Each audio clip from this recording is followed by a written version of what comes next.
Just when I thought I was out, they pull me back in. You know it, I know it, it's literally one of the most famous lines in cinema history, and it perfectly captures the inescapable black hole gravity of the criminal underworld. It sets the absolute perfect stage for the tragic final chapter of the Corleone saga. Welcome to The Explainer. Today, we're breaking down the 1990 conclusion to Francis Ford Coppola's monumental masterpiece, The Godfather Part 3. And guys, this is a story defined not just by a dying patriarch's desperate quest for redemption, but by a completely fascinating, incredibly turbulent history behind the camera. To really wrap our heads around this massive cinematic epic, we're going to break it down like a three-act tragedy.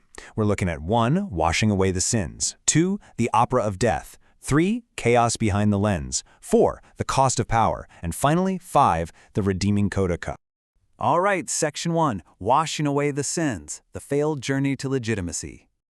Picture this. It's 1979. We are 16 whole years removed from the events of Part 2, and things are bleak. Michael is 60 years old, dealing with debilitating diabetes and just the sheer heavy burden of getting older. His absolute rock, Tom Hagen, dead. He's divorced from Kay. The Tahoe compound is completely abandoned. He's back in New York, and despite having all this insane wealth and custody of his kids, the guy is utterly, painfully isolated. He is just entirely haunted by the horrific crimes of his past. So, get a load of this number, $600 million. That is a staggering amount of cash, right? And that's exactly the amount Michael drops into the Vatican Bank. Why? Well, to snag a 25% stake in Immobiliare, this massive international real estate giant.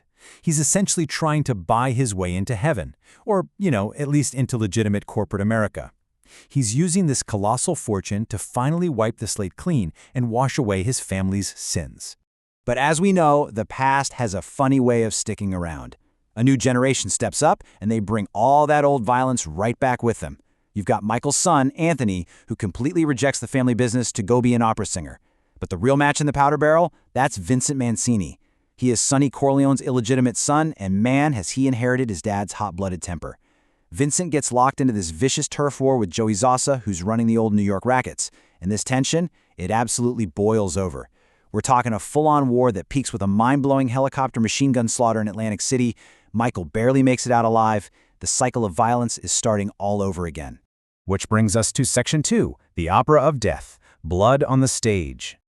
This right here is the absolute emotional core of the film. While the family's in Sicily for Anthony's opera debut, Michael sits down with Cardinal Lombardo, the incredibly pious guy who's about to become the new pope. And for the first time in 30 years, Michael confesses. He completely breaks down, just agonizing tears, as he admits to his most horrific, unforgivable sin, ordering the murder of his own brother, Fredo. It is such a raw, vulnerable moment. You are literally watching a man collapse under the weight of his own soul. But here's the thing about the mafia. Redemption isn't really on the menu. Realizing he's out of fight, Michael hands the entire empire over to Vincent, officially making him the new Godfather. And while Anthony is up on stage singing his heart out, Vincent orchestrates this chilling, perfectly synchronized symphony of assassinations to wipe out anyone who stood in the way of the Immobiliare deal.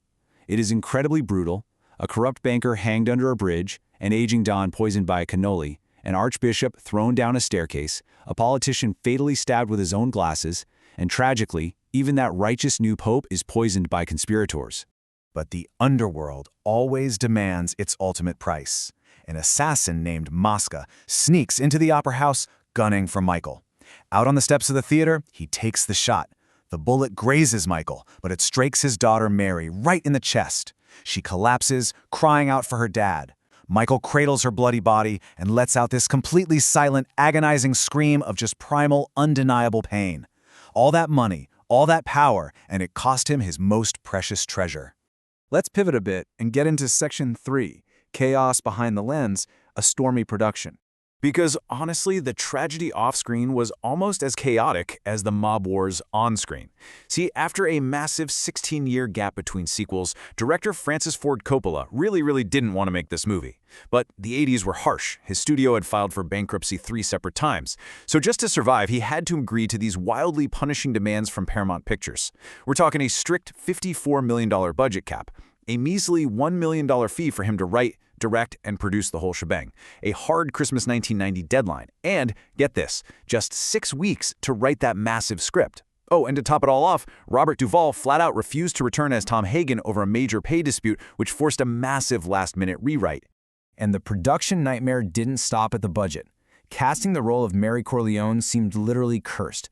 Julia Roberts dropped out, Winona Ryder suffered nervous exhaustion right as filming kicked off, Madonna was deemed too old at 31, and incredibly tragically, rising star Rebecca Schaeffer was murdered right before her audition. So totally out of time and options, Coppola makes the fateful call to cast his own 19-year-old daughter, Sofia, who had zero acting experience. It was a massive burden to put on her, and it resulted in some truly brutal panning from the critics. So, what happened when the dust settled? Section 4, The Cost of Power, Critical Reception and Themes. When this movie finally hit theaters, the reception was incredibly polarizing. I mean, it still grabbed 7 Academy Award nominations, proving that Coppola magic was still in there somewhere, but it won absolutely 0. It pretty quickly cemented its reputation as the quote-unquote weakest link of the legendary trilogy. Sofia Coppola took the absolute brunt of the criticism, winning 2 Razzie Awards with a staggering 65% of the vote. But hey, it wasn't all doom and gloom. Heavyweight critics like Roger Ebert and Gene Siskel ardently defended the film, praising its alluring, Shakespearean plotting and that fierce, complex dynamic between Michael and Kay. But the thing that really sticks with you, the true philosophical core of this whole explainer, is the bitter irony of Michael's life. Think about it. To be a successful mobster, you need endurance, you need patience, and you need absolute ruthlessness. Michael, he had all 3 in spades, but the cost was devastating. He had the exact recipe to attain immense power, but that exact same recipe guaranteed total isolation. He built an empire, sure, but he lost his family, and he lost his soul. Decades later, Coppola was still haunted by how this all went down. Which brings us to our final act. Section 5, The Redeeming Coda Cut, A Belated Apology. Jump to late 2020, Coppola goes back into the editing room and releases the Godfather Coda, The Death of Michael Corleone. He finally uses the title he and original author Mario Puzo always wanted, and he does some serious housekeeping. He trims the fat off the convoluted script, beautifully restores the audio and visuals, and fixes the pacing right out of the gate by opening the film directly with that high-stakes Vatican negotiation instead of the lavish party. And this leads us to the most profound change in the entire edit. In the 1990 original, we get this huge time jump to see an old, frail Michael put on his sunglasses, drop an orange, and physically die in a dusty chair with just a stray dog keeping him company. But in the 2020 Coda cut, Coppola completely flips the script. The film just cuts to black. Michael is still alive. And that completely shifts his ultimate punishment from a simple biological death of old age to a much, much more agonizing spiritual death. He is condemned to a solitary existence, forced to wake up every single day and grieve his daughter forever. His true death already happened on those opera steps. This one editorial shift was a total game changer for the film's legacy. Stars of the film, like Diane Keaton, came out to praise the Coda cut, saying the new framing made the movie vastly superior and far more heartfelt. And honestly, the tighter, more nuanced editing finally gave critics and audiences the space to give Sofia Coppola's performance a much fairer, much more empathetic reevaluation. To wrap up this explainer, I want to leave you with a final thought to chew on. We've seen the unbelievable rise, the intoxicating power, and the utterly devastating fall. When you really stop and consider the immense weight of his sins, the betrayals, the endless violence, ordering the hit on his own brother, was absolute loneliness the only true way Michael Corleone could ever pay his debts?